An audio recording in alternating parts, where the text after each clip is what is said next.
Even if you know nothing about the art world, I bet we all know about that famous painting, the Mona Lisa by Leonardo da Vinci. Yeah, it's famous around the world. You know, the woman with that half smile. It's renowned and it's worth something like 850 million. Now imagine if the Mona Lisa was a person. Imagine if that painting was an actual person. She's been sitting in the same spot for centuries, with millions traveling just to see her. She doesn't speak, she doesn't move, yet her presence alone commands attention. But now, let's imagine two versions of the Mona Lisa. Scenario 1. The Mona Lisa doesn't know her self-worth, meaning she's second-guessing herself. She's doubting her abilities. She allows her fear of the unknown to manifest doubt in her mind. So that inhibits her confidence and self-belief. Now the key thing here is, if the Mona Lisa doesn't know her self-worth, that means she has all the substance, yet lacks the confidence, or that low-level confidence might make her start asking herself self-deprecating questions like, am I even that special? Why are all these people staring at me? You know, maybe I was just put up here hanging on this wall by mistake. Maybe I'm the whole imposter thing starts happening. She may start to doubt why people are so interested in her. All these self-deprecating questions and thoughts may be running through her mind because she doesn't believe in her own self-worth. And as this precipitates, over time she starts believing that she's just ordinary. And if someone comes along and offers to buy her for £50, she may consider taking it, thinking, well, I guess that's all I'm worth. So now let's consider scenario 2. Stay with me. Mona Lisa knows her worth. She straightens up, lifts her chin slightly, and maintains a quiet confidence. In this scenario, the Mona Lisa knows her self-worth.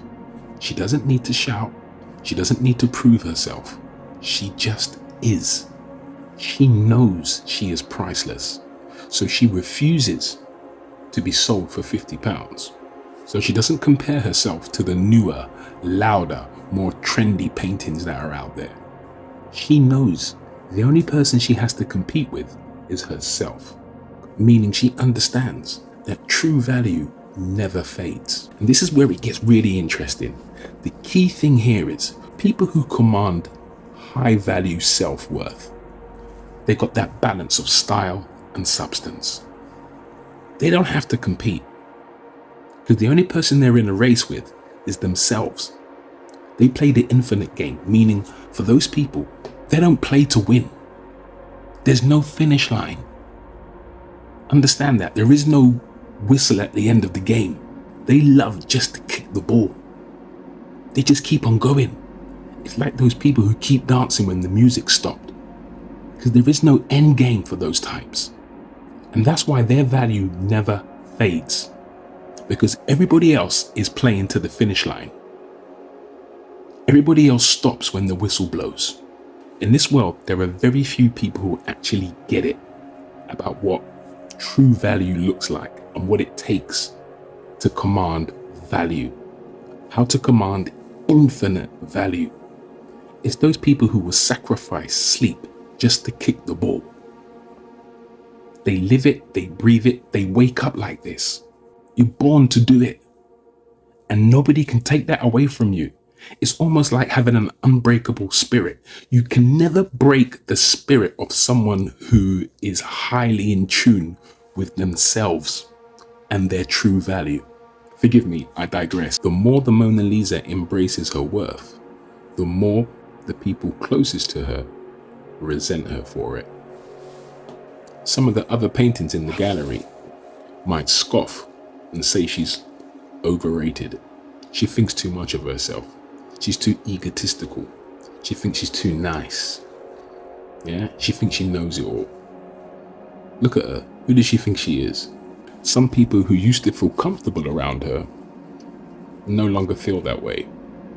And potentially due to their resentment or their sense of, I don't know, whatever you want to call it, may start bad mouthing her because her quiet confidence makes them feel small. And here's where real life kicks in. In this life, you will observe there are some people with all the substance but no confidence. And then there are others who have all the confidence but very little substance.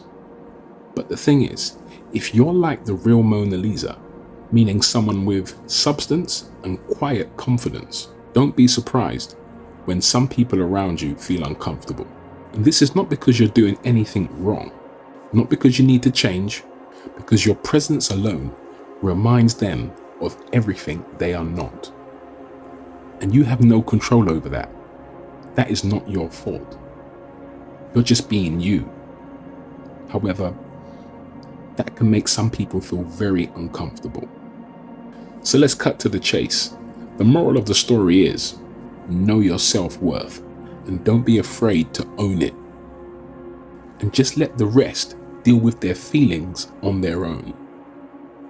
Remember, eagles don't fly with pigeons for a reason. It's not because they think they're better than them. It's not because they overrate themselves. It's because they operate on different levels. They have different values. They have a completely different perception of themselves and what's important. They have different priorities.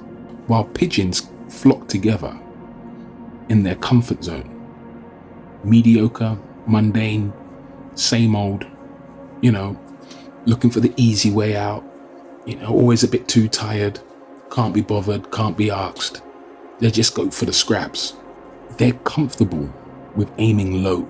The pigeon is content with its condition, and that's fine, and that's okay.